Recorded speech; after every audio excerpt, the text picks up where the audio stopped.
Hey there, Jacob from Repco, and in this video we're going to talk about the feedback gathering page. So this is in the campaigns section inside of the campaign, and campaigns are pretty big. There's a lot of stuff in here, so we're going to make separate videos for the different areas of the campaign section.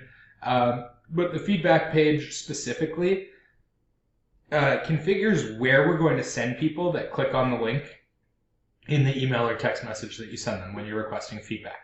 So the first option at the top here, feedback gathering options, if you turn that off, this by default is just going to send people to this positive page, which I'll explain why it's called that in a second.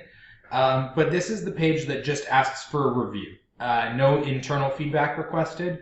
We could obviously would change this text to say, something along the lines of, could you please leave us a review on one of the platforms below? And there's the review platforms that we set up in the location section. If this is on, then we're following more of a funnel format where they're going to start off by leaving internal feedback on this page, and then based on feedback threshold, they will either get diverted off to the positive or negative page. So basically, if we only want to generate 5-star reviews, we'd set that threshold at 5. If they leave 5 stars on this page, then it's going to take them to this positive page. If they leave 4 stars or less, then it's going to take them to this negative page.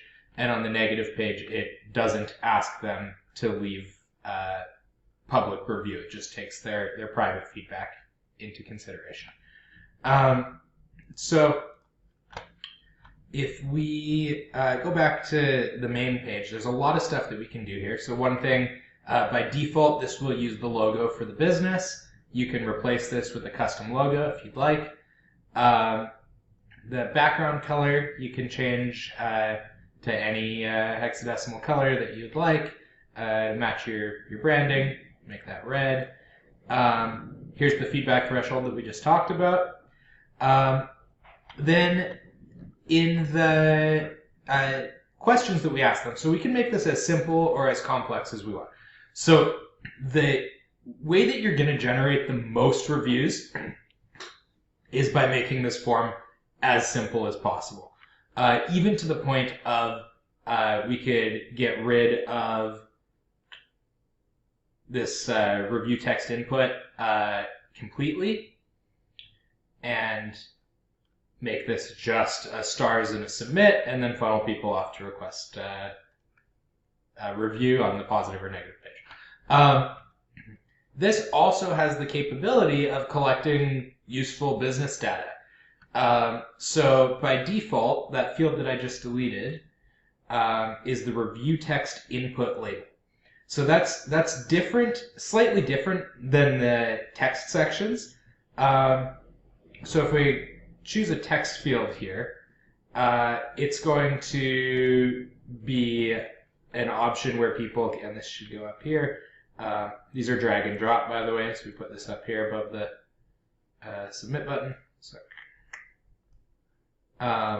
So this field could be, how did you hear about us? And then it's a text field. You can make it required or not. It's a full form builder here. You can also add text area, so is the bigger one, right? Put the submit button down there. So this could be, tell us about your experience. We can add a drop down. So if we have specific selections that they might choose, we could choose, we could say, who was your salesperson? And then we could have Amanda, Roger, Bill, and then those are going to be in that drop down that they have to choose. So there's a full form builder here. The field that I removed originally is the review text input label. And there can only be one of these. Once it's there, it comes out of the drop down here. And this one is basically just a text area field, except the special thing about this one is whatever gets input on this field is going to be copyable on the positive page. So if they leave their feedback here and leave their feedback here, leave 5-star review, go to the positive page, then they can just one-click copy that text that they already left on the previous page. So, if I put this back how it was when we started, we get rid of these, and this, we'd say, tell us about your experience, and then they'll have an opportunity to write here, submit, and then copy it on the next page. You can also add dividers or text for just formatting or however you like here. And then the stars also,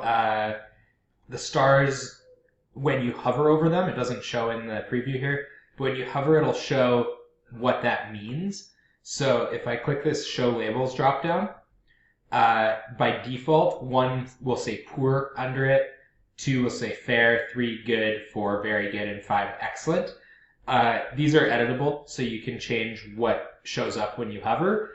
And the reason that we made all of these labels editable, it's nice to be able to customize, but also if you want to provide this in another language other than English, you can literally customize every field here so that it makes sense in another language, including the text on the submit button. You can change to another language. So that's why everything is editable, is to support multilingual environments. And then this here, the contact info, won't show up. Here, we can see it in the preview here.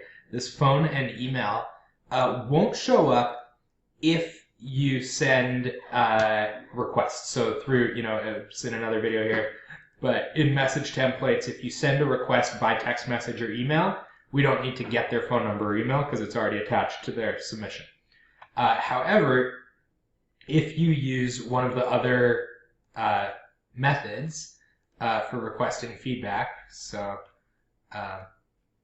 grab a live campaign here.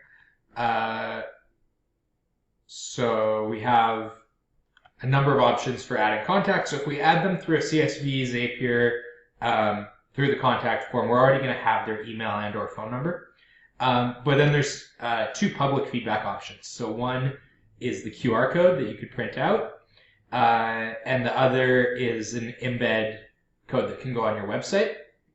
And those would be kind of user initiated, where we wouldn't already be tying them to an email or phone.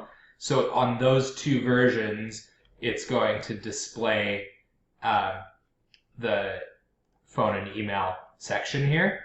And those are also editable, again, so that you could put something else in here for a different language. And that's just about it for this form page. Then there's the positive page. So this is where people go if they've left positive feedback. And this page also has a lot of customization options. You can change the text on it. You can remove the copy feedback if you want, or change the text on that. Or colors, so you can change the background color and the text color for that button if you want to customize. And then you can also add custom text or divider fields here. So if you want to add more, maybe down at the bottom, maybe we want to put a divider in there, or maybe up at the top here, and then have some more text below that, and explain to people, as a local business, it's really helpful to get reviews. And then, we can make that a header if we want it big. Anyway, you can edit this how you like. Quite a few styling options. The negative page, similar. You can change the text. You can make it big or small. And the negative page, for some platforms, it's a terms of service requirement that you don't gate reviews in such a way that people that left negative feedback can't leave a review. So to get around that, you can add review text input here. Oh, whoops, sorry. That's not where I meant to go. We can add this review gathering redirect. So basically, it would be the text before, the text for the link, and the text after. So we'd say, or if you'd prefer to leave a review, or if you'd prefer, let's say, click here to leave a review. And then now this is TOS compliant, and then with the platforms that require that, and then if they click that link, then it takes them back to the positive page where they can leave a review. So that's an option to add in there. Also, you can add a review text input label here. So this is something that was requested. It was a user request because some people would prefer to keep this form very simple. So in this case, we could get rid of the describe your experience, don't show that. So it's just a star rating. Then if they leave a negative rating, so say they leave a 1-star rating, then they go to the negative page and we want to know why. So here's where we could add a review text input label and say, please tell us about your experience. And then they could submit that negative feedback after the fact instead of ahead of time. So that's about it for the feedback page. See you in the other videos.